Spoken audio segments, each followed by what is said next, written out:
The King of Rock and Roll gets a movie trailer as Uncharted premieres in theaters. Peacemaker's first season concludes, more updates for Stranger Things are revealed, and Paramount makes numerous announcements on their Investor Day. I'm Darius Delsoin. And I'm Joe Acierno. This is Cinema Unchained.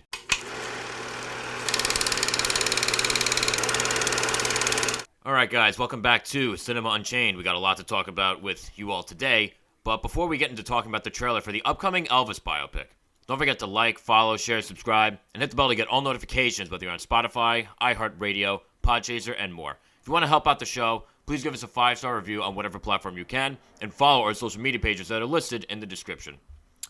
Okay, now before we talk about the new Uncharted film, still feels a little odd to say, the life and times of the king of rock and roll himself, Elvis Presley, are finally going to be put to life, quote, in the upcoming movie about about him, basically. I don't know why I'm overcomplicating the explanation of this. So basically, of course, the film stars Austin Butler as Elvis Presley, the one and only Elvis, and Tom Hanks as Colonel Tom Parker, Elvis's longtime manager, directed by Baz Luhrmann, who I think is an interesting choice to tackle something like this because he does have experience with music-based films like Moulin Rouge.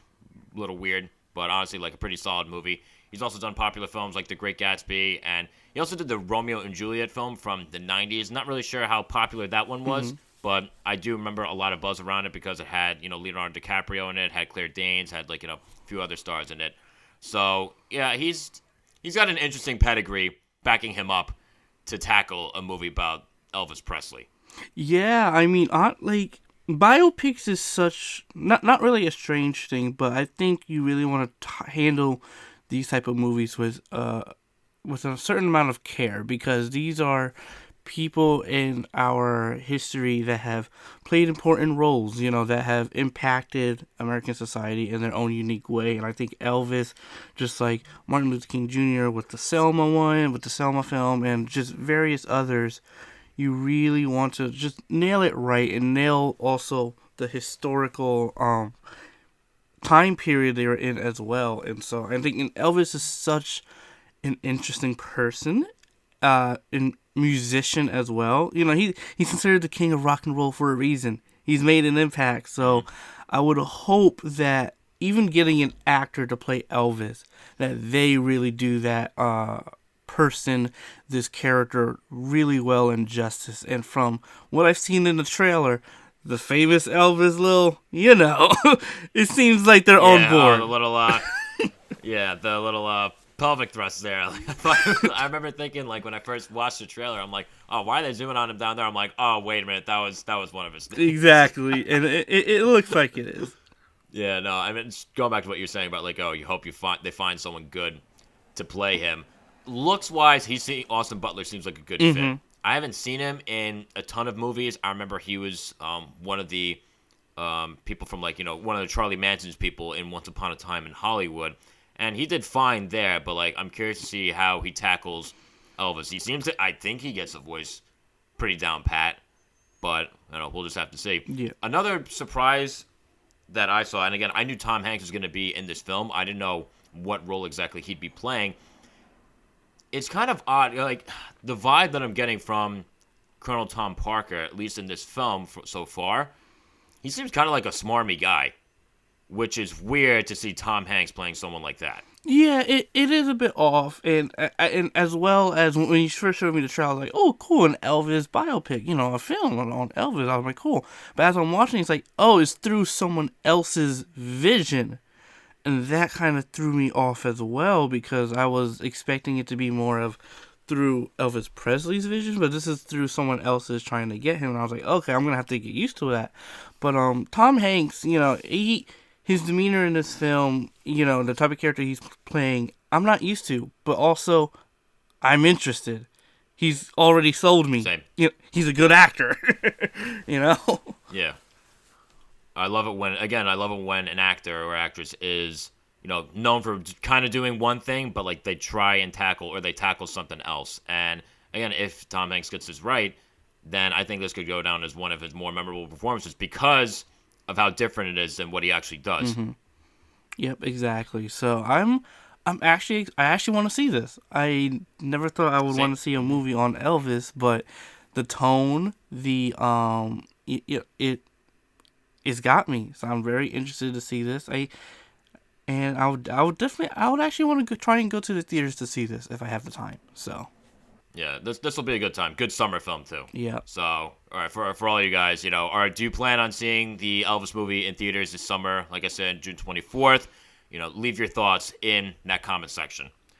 Alrighty, now before we talk about all the details from Paramount's very eventful Investor Day, Uncharted finally, I'm not going to say finally, I don't know exactly how anticipated this film was, but Uncharted was released into theaters this past weekend, and based on the popular video game series, thief Nathan Drake is recruited by treasure hunter John Sullivan to recover the fortune discovered by Ferdinand Magellan.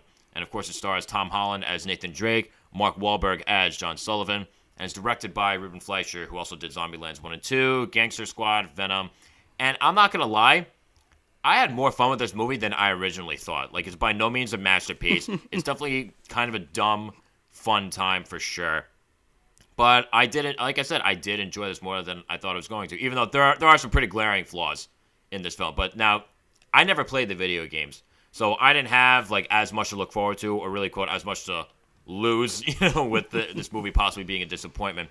Darius, you mentioned before that you're a fairly avid fan of the games. What'd you think of this? As a movie, as pure entertainment, it is better than I was expecting.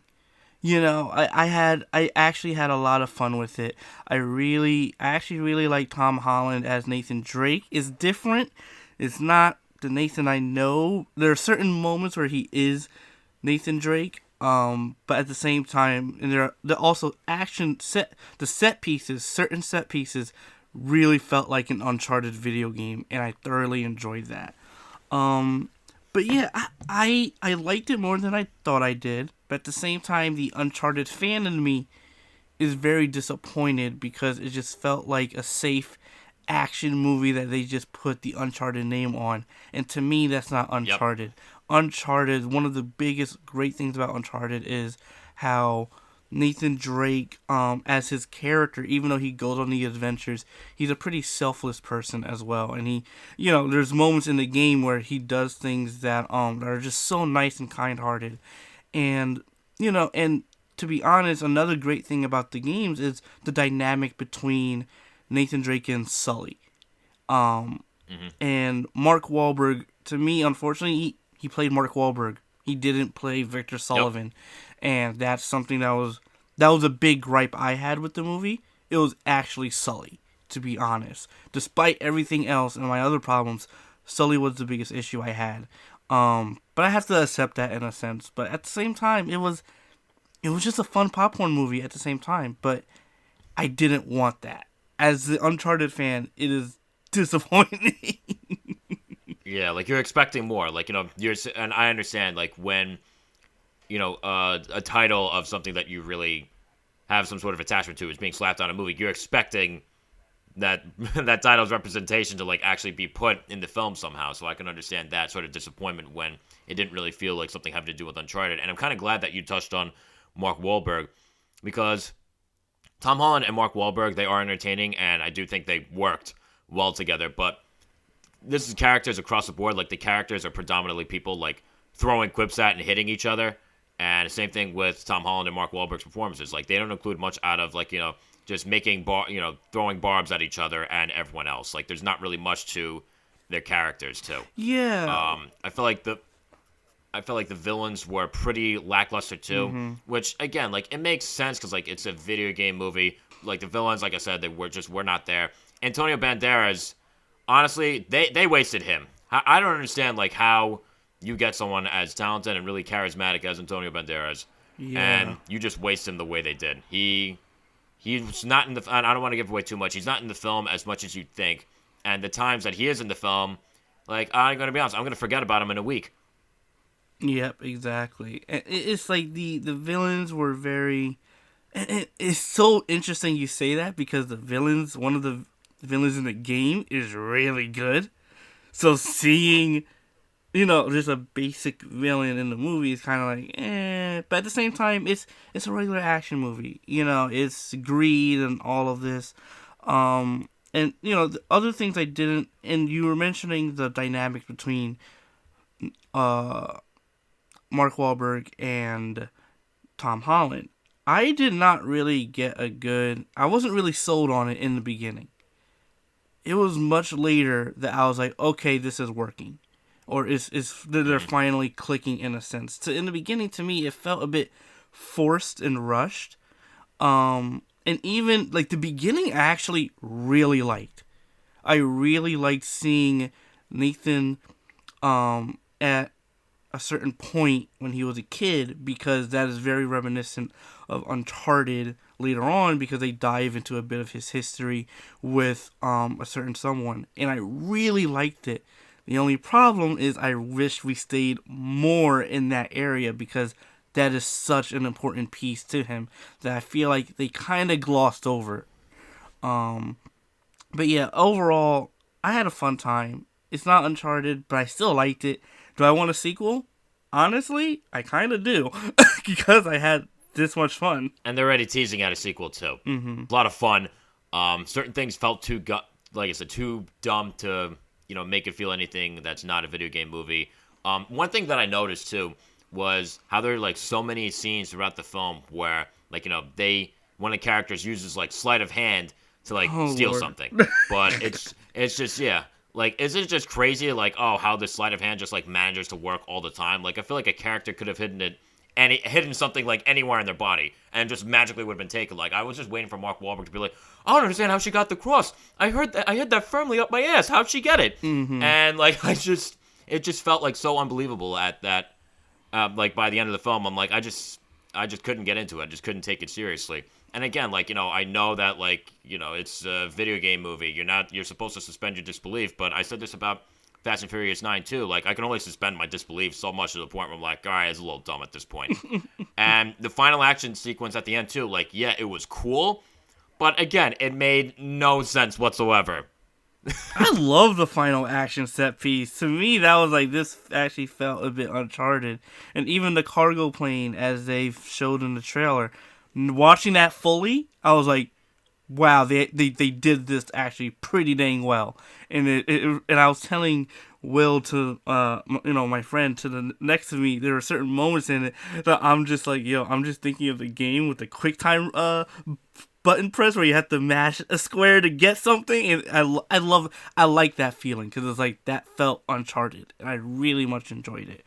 It's really funny that you mentioned William, because I remember when that final action sequence first starts, I remember looking at that and thinking, all right, this is dumb. I'm looking at William, and maybe I'm wrong, William. I don't know if you're listening to this right now. I thought I saw a face on him that says, really?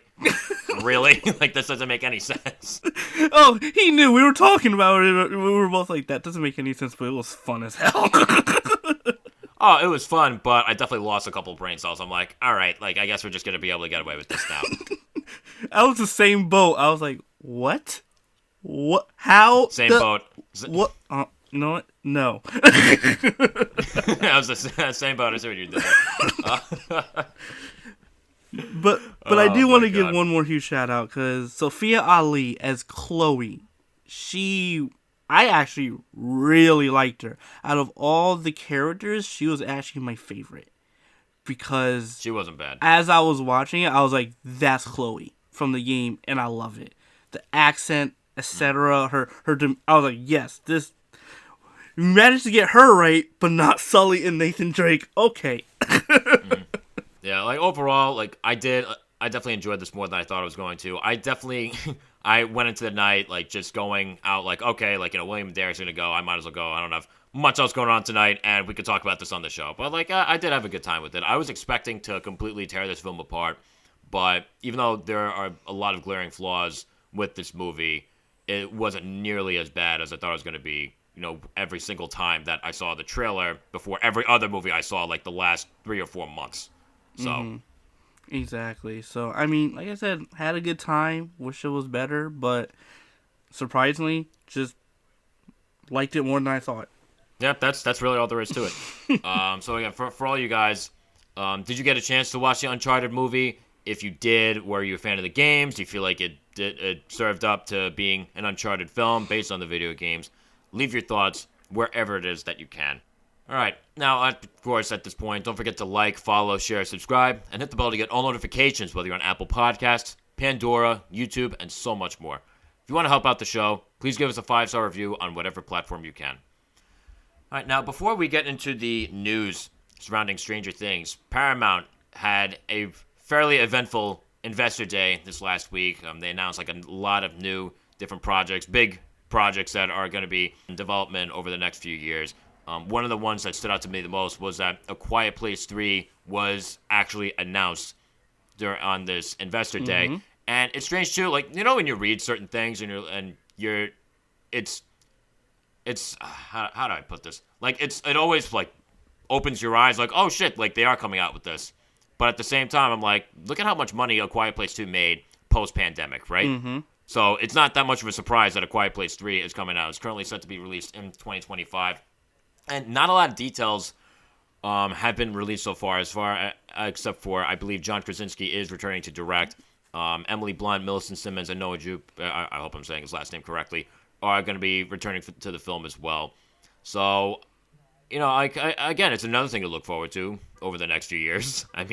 John Krasinski coming back, I think that's great. I remember a while ago he said that, he liked doing A Quiet Place Part 2, but then at the same time he was like he wanted someone else to, I guess, handle it. The third one, if there was a third one, he didn't have plans for a third one.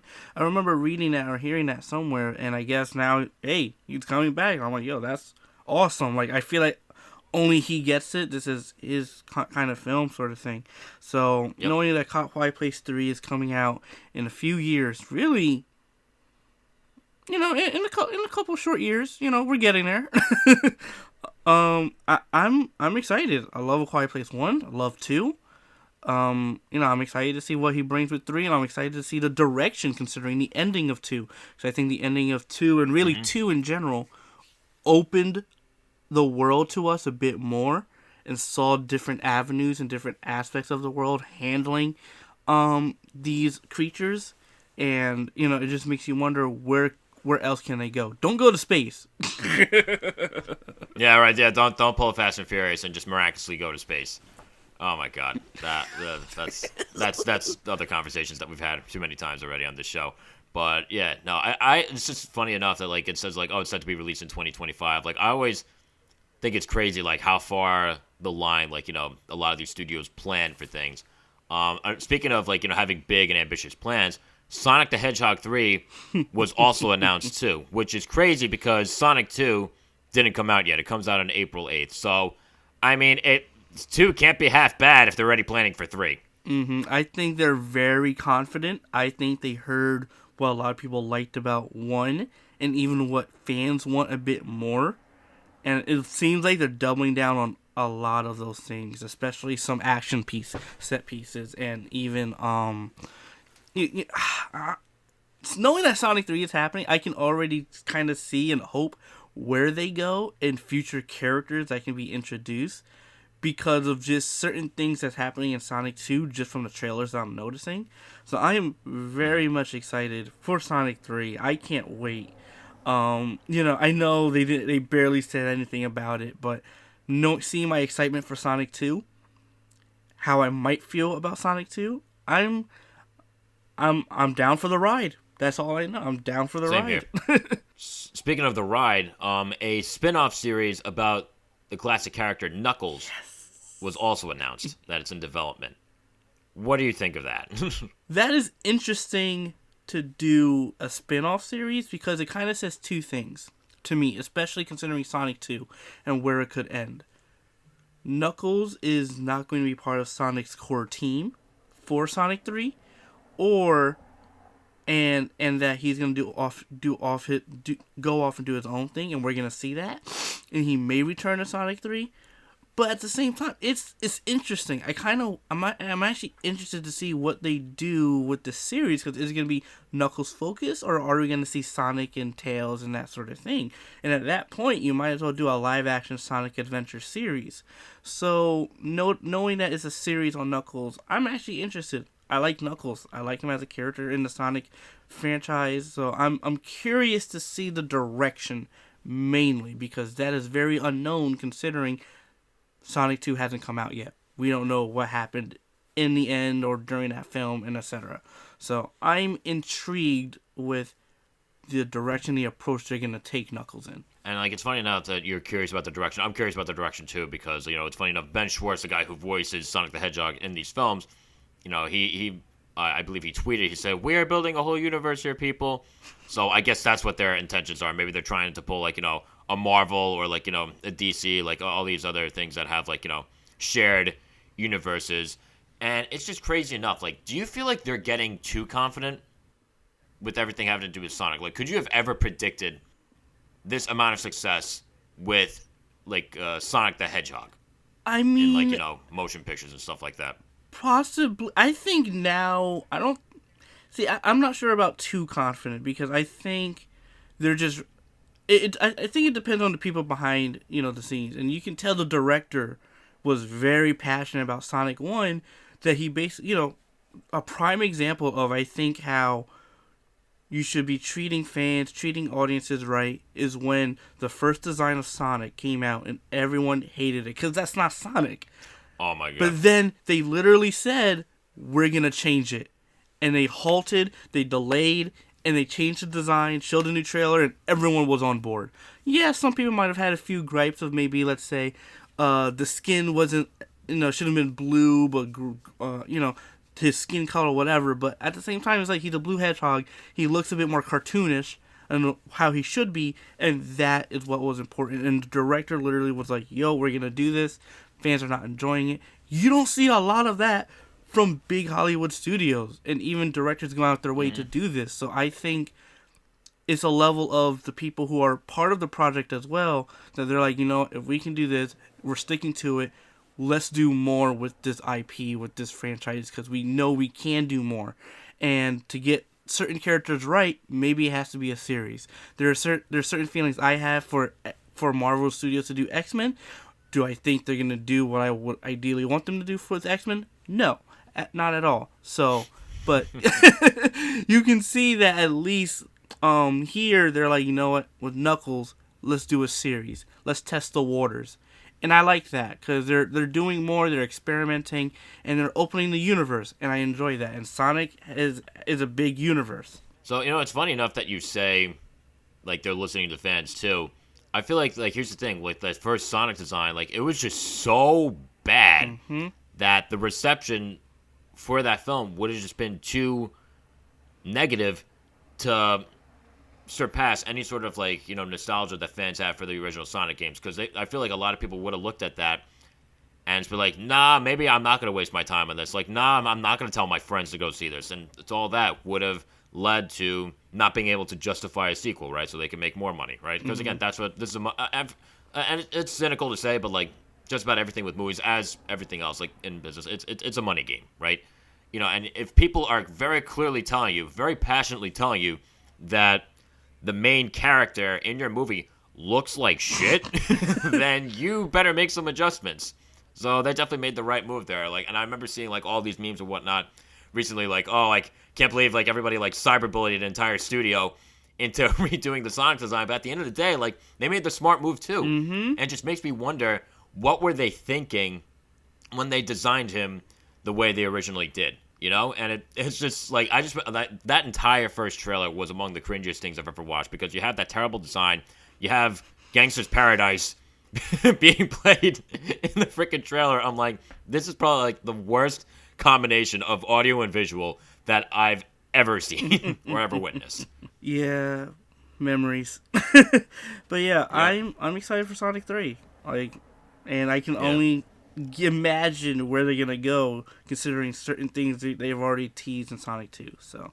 No, again, like, I think, we'll just have to wait and see exactly what happens with that. Let's at least get past Sonic the Hedgehog 2, right? Let's at least do that, see how that turns out, and I guess we'll be able to make a better judgment on whether or not anything else after that is really justified. But the last big thing that I want to talk about from this Paramount Investor Day, at which I read this and I got super excited because I did not think that this was going to happen, Star Trek 4 was announced. Now, I love the movies from this new Star Trek franchise. The first one going back to 2009. That's an excellent, excellent movie. I love it. It's currently planning to enter negotiations. The film is due on December 22nd of 2023. So that's actually not too far away. So I'm actually kind of excited that it's only about a year and a half away, as opposed to A Quiet Place 3, which is like, oh, 2025. Like, okay, thanks. And then, so, of course, at this point, now, J.J. Abrams directed the first 2 Star Trek films in this franchise. He's currently set to produce. Matt Shackman is currently set to direct this one. And I'm like, all right, whatever, who the hell is this guy? Never heard of him. I did a little digging. He's done directing on It's Always Sunny in Philadelphia, Game of Thrones, WandaVision. Love WandaVision. Not only does he have, like, an impressive resume, I feel like all the parts of his resume from, like, what I just mentioned, like, they're perfect for Star Trek. Like, they've got the sci-fi and fantastical elements from WandaVision and Game of Thrones, right? They've got the hard, or, like, really, like, the epic scale from Game of Thrones, like you'd see in these Star Trek films. And they've got the humor from It's Always Sunny in Philadelphia, right? So he has experience in all that I feel like would be necessary to really sell or really put together, like, a solid Star Trek film, at least that can stand with the rest in this franchise, this new franchise. Yeah, Star Trek 4. I'm actually excited. I know my dad's a huge Star Trek fan. He loves Star Trek. He always talks about Star Trek. I think he's as much as a Star Trek fan as a Star Wars fan, if not maybe a bit more of a Star Trek fan, because he just grew up with it. And so, I remember when the new Star Trek trilogy was out, he was not a fan of it. He did not like how certain characters were portrayed, and I was just like, wow, this is interesting. Interesting hearing from my dad, which is understandable. Some people have that attachment, just like how it was Uncharted we talked recently. So Star Trek 4, I'm actually excited because I liked the last Star Trek because I liked Idris Elba and that character, and I really liked that last one. So I'm curious to see where they go with Star Trek 4. I mean, knowing that they just announced it and they haven't really said a lot of details about it, it's hard to judge. But I'm curious. I'm curious to see where they take the next step. Just like how new Captain America film and all the stuff in MCU is all about curiosity, the direction, where they're gonna go, how are they going to expand the universe, and etc. But now my question is, if they're doing Star Trek 4, are they also planning on doing almost a shared universe in a sense and do spin-offs? Listen, nothing would surprise me at this point. Again, if it can make them money, then of course they're going to do it. They're absolutely going to do it. And it's funny enough, like, it's going back to what I was saying about, like, the whole money-making thing, right?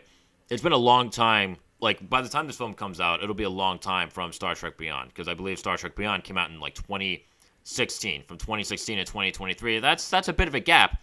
Because apparently Star Trek Beyond lost money for Paramount, which I have no idea how that happened. Because I thought it was I thought it was a good movie, and again, just like from the success of the first 2 films, like how this one just like didn't do as well is just beyond me.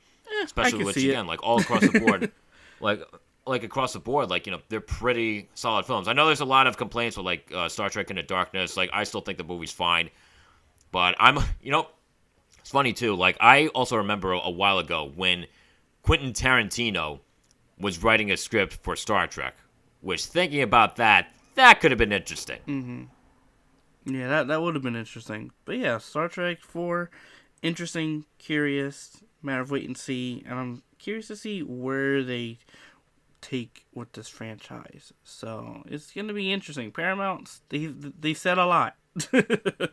Yeah. Yeah, they really had quite the eventful day.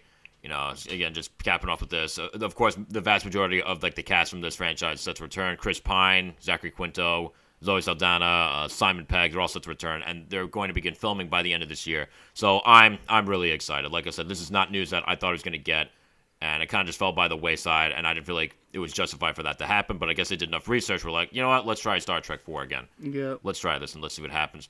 So now, again, obviously, quite the eventful day for Paramount. Is there anything that we forgot to cover when talking about, like, Paramount's Investor Day? Leave your thoughts wherever it is that you can. All right, now, before we review the first season of Peacemaker, we finally got some more news regarding Stranger Things Season 4. And one of the things that's really interesting is that it's going to debut this summer, but it's going to be released in 2 parts. And I'm wondering why. Volume 1 is currently set to come out on May 27th, and Volume 2 is set to come out on July 1st. And again, the season picks up about like 6 months after Season 3, where the characters now have to deal with the aftermath of everything that happened in Season 3, but also, more importantly, being separated from each other for the first time, as again another new mystery comes about, right? So we've all been waiting a very long time since season 3. I've had so many conversations with people that like, oh my god, it's been however many years since season 3 came out, and they are right. I do feel the same way. So I still hope that by the time these seasons actually come out, that the same level of interest is still there. Yeah, I think it will be. I think once they, get another trailer out, the marketing, advertising, goes full speed. I think people are gonna get interested again. But I will say, considering Netflix is definitely more of a, unfortunately, I have to say, a content machine. Mm-hmm. It I think there's definitely a certain time period where people will fall off, and it's like if you're not really up to date or maybe yearly or at least every 2 years, that sort of thing. When it comes to series, I think people are going to fall off, and especially if you're releasing your shows as a as a like all in one season sort of thing and not a weekly thing like HBO Max and Disney Plus. And I think that's where HBO Max and Disney Plus are doing really well, is that they're doing the weekly thing. They're forcing people to come back every single week. Just like with Peacemaker, and we'll get to that shortly. So I think Netflix is definitely, I think they're still trying to figure out their release content schedule, because so many people were so used to just one season dropping, and now they kind of started to change into a weekly thing, and people are still feeling off, and now that, and even again, Netflix, they're a content machine. They just pump a lot of stuff out. So with Stranger Things season 4, knowing that it's split into 2 parts, that doesn't have me too worried, because it's a month, basically almost a month or 2 gap. But my question is, why is it split between 2 parts? And I think that goes into some of the blockades I've heard about filming during COVID, and that kind of took a hit for them, as well as, I think other things behind the scenes when it came to certain creative differences I've heard, I think. I'm not entirely too sure. But once COVID hits, it's gonna hit. It's gonna hit and stall your production quite a bit. So I can understand maybe wanting them to release in 2 parts, or they do it in 2 parts because they don't want to do the all-in-one season drop. So instead they're like, okay, here's part 1, boom, cliffhanger. All right, 2 months later, here's part 2. That could be another strategy. So exactly, like let's extend the interest a little bit longer too. And again, I think that's where a lot of these shows that are releasing on a weekly basis, as opposed to being able to binge it all in one day, you're invested for longer. And when you're invested for longer, it tends to, leave more of a mark in your mind as far as what you just watched. Exactly. And you probably keep your subscription longer. Yeah, there's that too. I didn't even think of that. So yeah, season 4 debuting in 2 parts this summer. And we also found out that Stranger Things, again, got renewed for a 5th and final season. So if season 4 does end up being good, I think season 5 is a good place to end off, because there are a lot of shows out there that run for too long past their prime, and it hurts their legacy a little bit too. When I always feel like the average show has about or the average really good show has about 6 really solid seasons. I look at a show like Friends. I love Friends. Seasons 1 to 6 are the best part of the show, and then season 10, I guess, is necessary to cap things off. But I remember looking at season 10, remembering seasons 7, 8, and 9. I'm like, okay, you could have done season 10 3 seasons ago and just wrapped things up there. Yeah, because it just didn't feel, the later seasons just didn't feel as sharp and as witty as the earlier seasons did. So there's definitely a bit of a decline. But then I also look at another show like Everybody Loves Raymond, which is my favorite TV sitcom of all time. The show ran for 9 seasons, and they were all good seasons. But the first 3, it definitely took those first 3 seasons to find its footing, and it was still fine.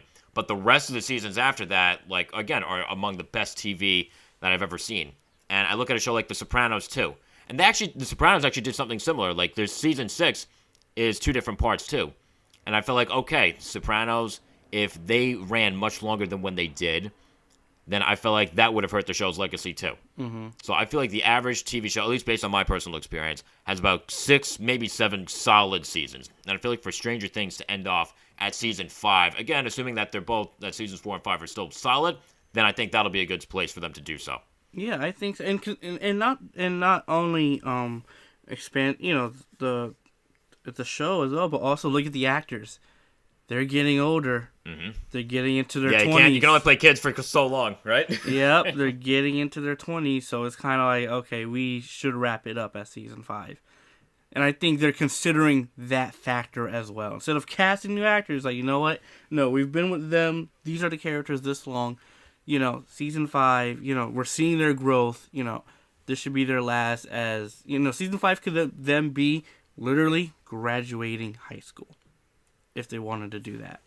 They could be graduating high school, going to college, and they live their separate lives. And then maybe a time skip, they come back, and it's like, oh, we're here again. And you see a new group of kids, and that could be the spin-off that they do have in mind. Do they have a spin-off in mind? I didn't hear anything think they have about a spin-off in mind, a Stranger Things spin-off around season 5 or after season 5. So it could go in different directions at this point. All right, well then we'll just have to wait and see. Again, we just got to get through season 4 again to be able to gauge this a bit further. Of course. But for everyone, are you guys still fans of Stranger Things at this point? Do you feel like it's been too long since we got Stranger Things season 3 for you to still be interested? Leave your thoughts in that comment section. And now to cap off the show, Peacemaker released its final episode of its first season this past Thursday. And fresh off the events of James Gunn's The Suicide Squad, Peacemaker comes home only to be recruited by a secret government agency to combat a clandestine threat to humanity. The show, of course, was created by James Gunn himself, and he directs and writes most of the episodes, and this has him written all over it. This is him in his most authentic form. It has its signature twisted sense of humor, characters riffing off each other, constant pop soundtracks being put into these episodes. I think I said when we did our first impressions after the first couple of episodes came out, I'm like, he's not just creating soundtracks in episodes, he's creating mixtapes, right? Because you look at this, you look at Suicide Squad, you look at Guardians of the Galaxy, the soundtracks are just all over YouTube, right? So the soundtracks of his stuff are always such a big deal. It's very violent, very gory, and it has a very kinetic pace and energy to it too. The show moves very, very well, and it's very rewarding to see what he can do when he's given free reign. Absolutely. So, this show, I did not... Oh, man, this is so weird because I actually like the character Peacemaker now. I like him a bit more because and this is why I love series. You get to go into the psychological aspects of certain characters a lot more and deeper, understand their history, why they're like this, why they're like this. And this show, I think, has so much good action, but more importantly, it had heart. You can tell there was love and care put into the show, put into even some of these characters, and created a great dynamic between every single one of them, and honestly, even memorable moments and memorable long performing jokes that just lasted throughout the season and etc. And I think what James Gunn did with a character like Peacemaker, because I remember him talking about the Suicide Squad and how he was pitching this character to John Cena. He was basically kind of thinking of this character as evil Captain America. And I was like, that is an interesting way to pitch this character. But at the same time, as you watch it, especially from the Suicide Squad and even now, you can just get a sense of just how much hatred this guy has, how much he was also willing to do, but also the softness he has and how he is a human being. Just he had a really terrible upbringing, and that affected him psychologically and how he acts and treats towards people. It's all a cause and effect that I think James Gunn did so beautifully in this show that makes you really wonder on even other characters and their upbringings maybe. And you get glimpses of that. You get glimpses of that in Abadayo, and I absolutely love her. Danielle Brooks, she's great in the show, especially with what they were going for. But with Peacemaker specifically, his character, you really get a sense of how much of an asshole he was in the beginning and how more considerate and selfless he is at a later date. You see that character growth. You feel the character growth because of certain things that happen to him and even certain revelations that he's now more aware of that makes him like, I can't be like my dad as, other people think I might be. Yeah, and again, like I said, there's definitely a lot to this character. There's a lot more into this character than I would have anticipated at the beginning of the show. I think John Cena did a terrific job playing him. He was very him and his character again very charismatic. He's a very charismatic, funny, and entertaining lead. He nails all the light moments, but also all the serious moments too. I truly, like I said, I loved what they did with his character. And going back to what you're saying about everything that went on with Peacemaker and his father, I thought his father was a terrific villain. He was just a monster of a human being that I couldn't get enough of, and he's essential in Peacemaker's development. And I love the conclusion of his character too, and how it kind of relates to Peacemaker moving forward as well. I really loved what they did and how they displayed that on the screen, really. Mm-hmm. Again, terrific villain, bigoted asshole, terrible father. But at the same time, it's strange. There's still a complexity to him, too, because, again, he's as bad of a person and bad of a father as he was and is and definitely ends up being. It's strange because, again, this isn't too much of a spoiler, he's given Peacemaker, a lot of his gear, too. Mm-hmm. So it just makes you wonder, too. It makes you wonder, too, how differently Peacemaker would have ended up if his father didn't, quote, support him in that matter. But I thought Robert Patrick did an amazing job as Augie Smith. He, like I said, just a monster of a human being. I loved every scene that he was in. Loved it. I think the other standout to me in terms of casting characters in the show, Freddie Stroma as Vigilante. Oh my God. He great. He was hilarious. He was stupid. hilarious. He was very eccentric in a very nerdy type of way. Mm-hmm. I think you could kind of classify him as a psychopath, but maybe I'm wrong. But I thought that he was also just a great foil. His nerdy sort of eccentricism that he had. I feel like he was a great foil to Peacemaker, sort of beefy bravado or whatnot. Seeing the two of them on screen together, I thought they had terrific chemistry, and I thought they bounced off of each other so well. Oh, absolutely. It is weird because as I'm watching this with Vigilante, I'm like, yo, I like this character so much. And a part of me is like, what other role could this guy be? And the first thing I thought of was, I could see him as Peter Parker. It's so weird. I thought Vigilante played also a central part to Peacemaker when it comes to, I think, friendships and bond and the willing to love and etc. And you can see how Vigilante is so open to a lot of those things, but he has his own odd twist to things that Peacemaker is just not that Peacemaker just doesn't want to do that. It's almost like Vigilante embodies the Peacemaker inside the film that was from probably the Suicide Squad, that is just this idiot, bubbly sort of character in a way, takes things a bit maybe not necessarily too serious because that's not Vigilante, but he embodies just the real psychopathic nature of not having emotion and feeling probably towards killing people, whereas he's beginning to feel like that. And I think this goes into the Suicide Squad, the movie, when a certain moment happens. I don't know if you want me to spoil it, because I don't know if you saw it, Joe. I did see it, but I don't know who's listening or watching that hasn't seen it. Well, it's been a year, so no, but yeah, it's something happened, and there's a certain line. I'll just say the line is Peacemaker. What is that? What a joke. Yeah. It's a joke, Yeah. And I think that hit him, and that developed over time. That made him rethink a lot of things. And again, James Gunn just nailed it. He did, creating Amanda Waller's daughter, which is huge. I thought that was because she doesn't have one. But giving that to her almost gives Amanda Waller a bit of humanity in a sense, but you can still tell she's like, really? Yep. But yeah, Obadiah, I absolutely love her. I thought she was good. And even the bond between her and Peacemaker, I thought, to me, I felt that because it's Peacemaker's yo, I just wanted a good friend. And what you did betrayed a lot of things for me that I still have to process and deal with.